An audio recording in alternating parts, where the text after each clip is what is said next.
Sveika Rimulė, tetulė. Šitą video aš nusprendžiau įrašyti tau, kadangi niekaip negalim susitikti per Skype'ą, nes kai tu dirbi, gyveni Anglijoje, aš gyvenu Italijoje ir nesusitinkam. Sakau, įrašysiu šitą video ir tu galėsi ramiai pažiūrėti. Kalbėjau su Gražina ir sakė, kad tavo sveikata nekokia, kad problema su kaulais, kad išklaipė pirštelius ir kad skauda vis kaulai ir tuos visus skausmus jauti kaulų. Žinai tą visą istoriją, kaip atsitiko su tavo sesė Regina, mano mama. Tai va. Ir mano mama tikrai sveikata pagerėjo, sveikata pagerėjo ir gydosi toliau. Klauso mano patarimų, kaip aš sakau.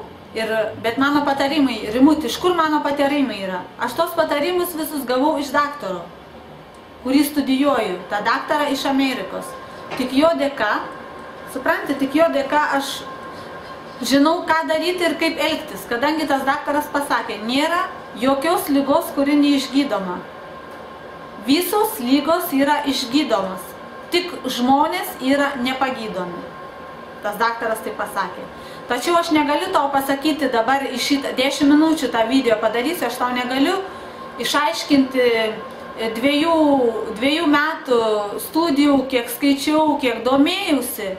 Ir 40 valandų, kur mokykloje jau mokiausi, va čia va 40 valandų viskas surašyta šito daktaro, supranti? Aš negaliu tau visos informacijos, ką išmokau iš jo, pasakyti tau per 10 minučių, bet aš tau viską sutrumpinu, kad tau būtų aišku ir kad tu suprastum, ką reikia pakeisti. Gerai, Rimut? Klausykis dabar. Ir visiems žmonėms, kurie žiūrės šitą video ir kurie turi tas pačias problemas. Taigi, susijusias su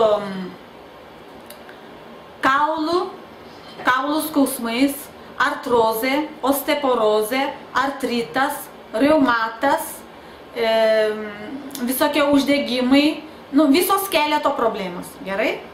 Ir iš viso kitos dar problemos prie to prisideda. Tai va, aš norėjau dabar išaiškinti, ką reikia pakeisti. Pagrindinis dalykas. Rimut, reikia pakeisti mitybą. Tu pagalvok pati, iki šios dienos, taip kaip tu maitinaisi iki šios dienos, vadinasi, kad kažkas buvo netaisyklingai daroma.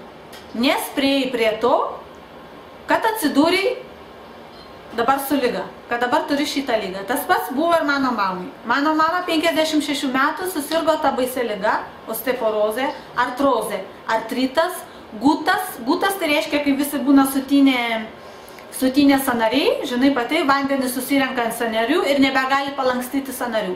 Jinai gulėjo lovą ir nebegalėjo atsikelti iš lovos. Tai va. To daktaro dėka, mitybos pakeitimo dėka, aš pakėliau mamą iš lovos, mama pati dabar maudosi, pati valgyt pasidaro, pati grindis įsiplauna ir daržus pas mane rado. Kur pirmą negalėjo iš lovos atsikelti. Jokie vaistai nepadėjo, jokie vaistai ten nuo skausmų, ten visokie analgetikai, kad skausmus pakelti, niekas nepadėjo.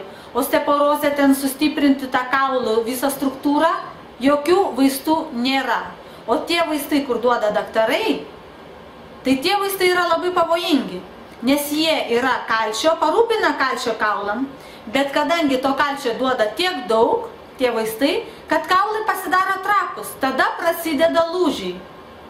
Jokių būdų tų vaistų negalima naudoti. Tų vaistų jokių būdų negalima naudoti. Taigi aš tau dabar išdėstysiu trumpai kiek įmanoma, ką reikia daryti. Rimut, pakeisti mitybą. Reikia valgyti kuo daugiau vaisių ir žalių daržovių. Kas to žalios daržovės? Na, katinas atslinko mano. Fuzai, pasirodyk. Pasirodyk tetai Rimui. Matai, senykė mano katė. 12 metų. Tai va, dabar kas yra? Daržovės žalios. Reikia darytis daug salotų. Morkytės tarkuoti, burokėlius tarkuoti, salotas pjaustyti, agurką pjaustyti, salierą įdėti į salotas, tas kavalfioras, toksai baltas kaip yra, kopūstas baltas, jį galima irgi tarkuoti, brokolį irgi plonai galima pjaustyti. Iš viso to galit padaryti salotas. Aš paskui įrašysiu video ir parodysiu, kaip pati darau salotas, nufilmuosiu ir įdėsiu į YouTube, kad žmonės kuo daugiau galėtų valgyti tokių salotų. Salotas susismulkink, smulkiai supjaustyk, nes tada bus jos geriau suvirškinamos ir būsi tokia sotesnė. Gerai? Kuo daugiau valgyk vaisių. Dabar yra metas, apelsinų metas. Pas mus čia Italijoje apelsinai auga, gerai? Tuos apelsinus veda į visą pasaulį veža.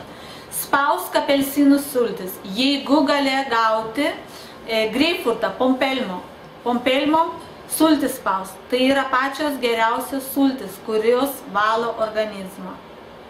Kadangi pas tave yra daug toksinių medžiagų, kaip ir pas visus mus. Metų metus susikaupia toksinės medžiagos kūne. Nuo netaisyklingo maisto, nuo virto maisto, nuo mėsų, nuo pieno produktų. Nuo pieno produktų susikaupia visokie, kaip vadinasi tos gleivės, mukas, angliškai vadinasi, muko. Gleivės visos susikaupia ir užsideda ant mūsų kūno, ant bronkų, ant sinusitų, galvoje. Ir visur pasidengia tos gleivės, kurios nebeleidžia prakvėpuoti tom ląstelėm. Tai va, pas šitą daktarą amerikoną, kuris yra naturopatas, jis yra biokimikas, fizikas ir žolininkas, jis daro pats žolės, reikalingos ir žolės. Tai va. Ir šitas gydytojas, jisai studijuoja, kaip galima, jis turi kliniką Amerikoje, jau 40 metų, kaip galima regeneruoti mūsų ląsteles. Tai vadinasi, kad mūsų ląstelės, mūsų kūnas yra stebuklinga mašina, kuri gali pati pagyti. Gerai? Okay? Mūsų ląstelės yra, kaip pasakyti, jos yra uždususios, jos yra per daug toksinių medžiagų, nebepereina deguonis ir jos nebegali kvėpuoti. Vadinasi, negali naujai atsigeneruoti, nes ląstelės miršta ir kitos naujos gimsta. Kadangi sustoja tos ląstelių visas vystymasis, nes ląstelė yra kaip žmogus. Ląstelė valgo ir ląstelė tuštinasi. Tai va, ką ląstelė tuštinasi, tai yra irgi toksinės medžiagos, kurias reikia pastoviai išvalyti. Jos susikaupia ten kūne, pas mus, tarp organizmo, gerai. Ir tom visom išmatom ir ten tų ląstelių visur ir maisto atliekom, ir kas jau ten sugedė, kur prilipė prie mūsų sienelių, skrandžio ir žarnyno sienelių, mikrobai yra. Ir yra kirmėlės, kurios tuo maitinasi.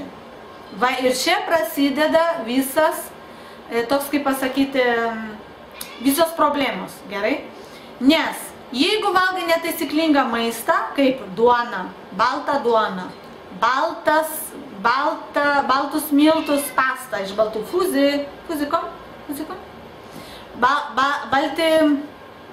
balti miltai, cukrus, Coca-Colos, visi tie gėrimai, sausainiai, saldainiukai, tortai, torteliai. Viskas tai yra kirmėlių maistas. Kirmėlės tuom maitinasi ir džiaugiasi. Oi, koks skanus maistelis ateina.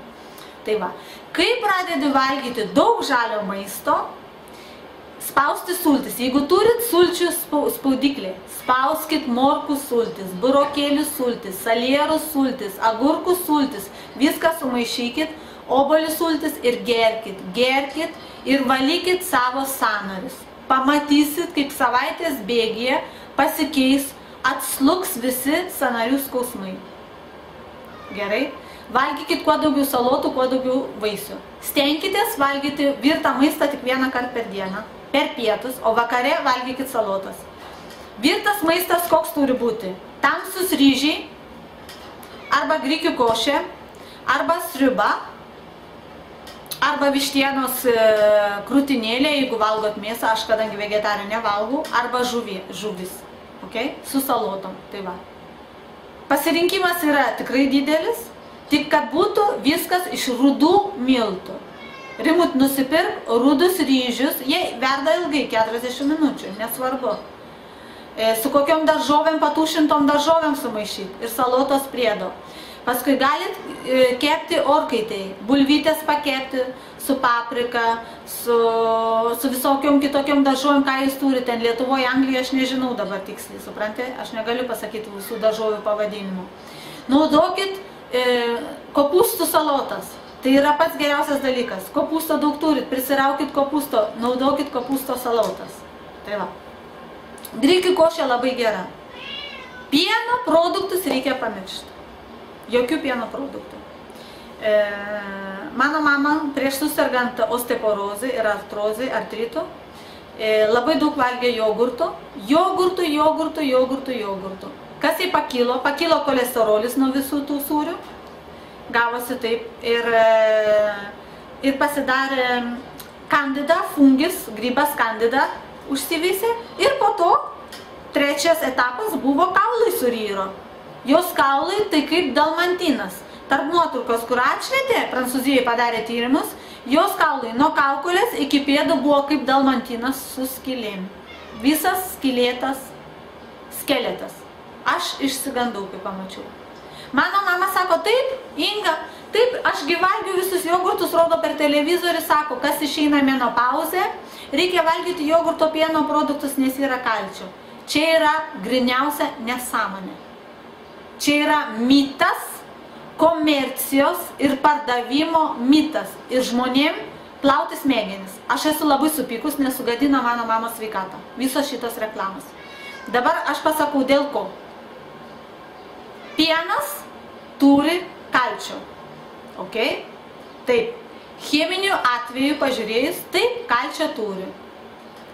Kas atsitinka, kaip mes tą pieną praryjam, išgeriam, ar sūrį, ar pieną, ar pieno produktus, pilve kokia reakcija atsitinka. Yra cheminė reakcija, biocheminė reakcija. Kadangi pienas turi kalcių ir tą kalcių mūsų organizmas nepripažįsta, jį reikia suvirškinti. Ką daro organizmas? Kad suvirškintų, metabolizuotų šitą kalcių, okay? Organizmas turi paimti, pavogti kalcių iš mūsų visų kaulų, kad galėtų suvirškinti šitą karvės kalcių. Tu suprantat, kas gaunasi? Vienu žodžiu, kiekvieną kartą, kai suvalgot pieną, išgerėt pieną, atsiprašau, jogurtus, sūrius ir taip toliau pieniškus produktus, kad suvirškintų mūsų kūnas turi pavogti, paimti iš mūsų dantų, iš kaulų, mūsų tikrą kalcių, kad galėtų neutralizuoti šitą karvės kalcių. Tai ką čia mes iš to laimėjom? Tai mus kiekvieną kartą per metų metus pavogė iš mūsų kalcių, atima iš mūsų kalcių ir mūsų kaulai taip silpnėja ir silpnėja ir silpnėja. Va dėl to ir atsiranda. Plius kitas dalykas yra. Amerikonas, tas daktaras iš Amerikos, Dr. Robert Morse, jis pasakė, svarbu labai žiūrėti organizmo rūgštingumą. Yra skalė nuo 0 iki 14. Ir 7 yra neutralu. Vienu žodžiu, mūsų kūnas turi turėti pH, tą rūgštingumo baziko kiekį, kad turi būti virš 7. Pats geriausias yra 7,4. Tada tau nieko nebus, jokios lygos nesivystys, nes tavo teritorija, kūno visas tas skystis, visos limfos, kraujas, šlapimas, visas yra bazikas, alkalinas. Okay? Tada jokios infekcijos nesigauna ir taip toliau. Kai tik kūnas pasidaro rūgštingumą, jeigu tavo tyrimuose pasižiūrėk, tarp tyrimų, pH, P ir H ta raidė. Koks yra skaičius? Jeigu yra skaičius 5, jeigu yra skaičius 6, tai reiškia, kad tavo kūne yra per daug rūgščių. Kūnas yra labai gudrus. Jisai pats susitvarko, jis bando susitvarkyti. Ta visa sistema, kur mes turim, imuninė sistema, ji bando kovoti kiekvieną dieną, tačiau mes neduodam jai pailsėti. Mes kitą dieną vėl valgom tą patį ir vėl tas pats procesas vėl vyksta. Okay? Kas gaunasi tada? Privalgom pieno, privalgom mėsų, sukeliam rūgštingumą, nes tie visi produktai yra rūgštis. Okay? Tada kūnas mūsų paima kalcių, traukia iš mūsų kaulų, kad neutralizuotų šitas rūgštis. Nes jeigu žmoguje pakyla rūgštis, mes mirštam. Žmogus turi turėti virš 7,4 alkaliną. Tai čia yra pats geriausias. Okay? Jeigu yra žemiau nei 7, 6 ar 5, viskas tavo kūne yra rūgštis. Ir tos rūgštis sukelia uždegimus. Vat ir čia prasideda visos lygos. Inflammation. Vienu žodžiu, rūgštis sukelia uždegimus tarp sąnarių, kai pradeda skaudėti. Ai, skauda ten, tai čia tik tai yra rūgštis, kurios degina ir mums duoda impulsą, kad ten skauda. Tai va, kai pradedam valgyti žalius produktus, kuo daugiau žalių salotų, špinatų, kuo daugiau burokėlių lapų, kuo daugiau pradedam gerti sulčių, kas gaunasi, mes pakeliam mūsų alkaliną, mes pakeliam baziką, mes padarom harmoniją tarp mūsų kūno. Okay? Tada kūne nebėra tų visų skausmų, automatiškai lygos dingsta. Vienu žodžiu, mūsų tikslas yra valgyti mitybą, kad būtų taisyklinga, kad mityba nesukeltų rūgštingumo. Dabar taip, aš sakiau irgi, parašiau tokią knygą, išdėjau visus receptus, surašiau visus, bet galite ir internete atrasti, koks maistas sukelia rūgštingumą. Ir jūs pamatysit, kad galima valgyti, kad belieka valgyti tik tai vaisiai, salotos, daržovės, virtos ir nevirtos. Gali būti geriau nevirtos negu virtos, aišku. Grikių košė nesukelia rūgštingumo. Semkos, saulėgrąžos, riešutai, mandorlai, kaip vadinasi lietuviškai, migdolai labai yra gerai dėl kalcio, ypač dėl kalcio reikia po kelius 4-5 migdolus suvalgyti į dieną. O daugiau viskas. Pienas sukelia rūgštingumą, nes turi 4. Skaičius 4 pieno rūgštingumas. Tai kad sukovotų su tuo pieno rūgštingumu, reikia kalcio atimti iš mūsų kūno ir tada va taip ir gaunasi. Visa čia ta istorija ten tuom ir pasakyta. Aš tik dabar išaiškinu paprastais žodžiais, nes negaliu kalbėti kaip gydytojas ir tada bus labai komplikuota, labai sudėtinga. Tai va, paprasčiausiai žodžiais išaiškinu visiems žmonėm, kurie vargsta šitom ligom. Nesikamuokit, nesikankinkit šitom ligom. Pakeiskit mitybą, paklausykit mano patarimų. Aš dar įrašysiu kitų video, kur kiekvienam video paskirstysiu, apie ką kalbėsiu. Apie produktus, kurie rūgštis sukelia, apie produktus, kokia energija yra produktų, apie mėsą ir kaip galima gyventi vegetariškai ir be mėsos, nes aš esu vegetarė, pasidalinsiu mano receptais, įrašysiu daug receptų, ten po video prirašysiu. Ir jūs galėsit sekti, parašykit visą laiką komentarų, aš visą laiką atsakysiu. Kiek turėsiu laiko atsakysiu. Dabar viską greit susakiau, kad nepamiršiu. Ir man 10 minučių negaliu ilgesnį video susukti. Tai va. Gerai, Rimut, tai dabar supratai? Tu manęs klausk, parašyk man į Skype, aš tau atrašysiu, ko nesupratai. Vienu žodžiu, pakeisk mitybą. Jokio pieno produktų, sumažink mėsą, jokių Coca-Colų, tokių gėrimų, sulčių iš parduotuvės supermerkato sulčių negalima gerti, sukelia rūgštingumą. Reikia spausti sultytės namuose, morkų sultis, burokėlių sultis, obuolių sultis. Dieve, tiek yra ogurkus, viską galite spausti ir gerti. Po stiklinė, po 2, nereikia gerti tenai litrais. Tai va. Ir salotytės, darykit visokias salotytės. Ką matot, visas daržovės valgosi, jos visos nekepus nevirus. Įsivirkit grikių košę, įsivirkit rudus ryžius, įsivirkit rudą pastą, įsivirkit kartais įsikepkit orkaitėj daržovės. Ir jums nieko netruks. Kartais pasidarykit žirnių sriubą, pupelių sriubą, bet ne kiekvieną kartą, nes pupos ir žirniai sukelia rūgštingumą. Tai va. Tiek turiu daug papasakot ir norėjau viską sudėti į šitą video, bet palieku kitiem video. Ir tikiuosi, kad suprasit mane, kad nebesikamuosit su tais skausmais, sąnarių skausmais. Patikėkit manim. Pakeisit mitybą ir pamatysit, kad neskauda nei sąnariai, nei kojos, artrito nebėra ir osteoporozė atsistato į savo vietą. ir kaulai pradeda krautis ir pilnėti kaulo masę. Aišku, reikia naudoti ir vaistažolės, bet vaistažolės tai yra kitas video. Iki greito susitikimo.